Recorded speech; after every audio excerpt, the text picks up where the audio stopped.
Today, I'm going to talk about what we need to do in May in Manitoba. And what do we need to do? We need to keep our bees from swarming, so that means we need to split. Well, there's something here that I put in my notes called the Manitoba problem. So what's the Manitoba problem? Your bees build up in the spring. You need to split them mid to late May. Where are you going to get your queens? You're going to buy them from some far off land. That's pretty much your only real viable option. Dividing is a reproduction impulse.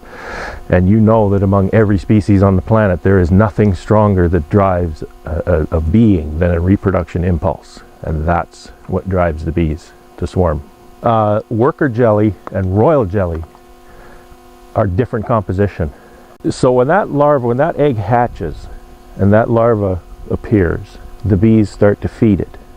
And the bee will feed that larva a different jelly than it would feed a worker larva. And that starts the change into a queen. The bees do the hard work, and the bees want to make queens.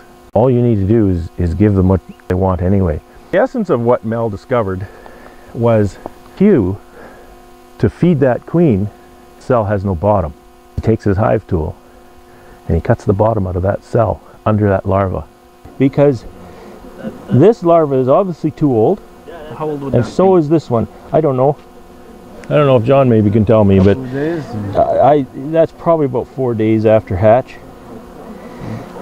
And then so over here we probably have one that's just hatched, and then we have eggs over here. So we've kind of covered our bases.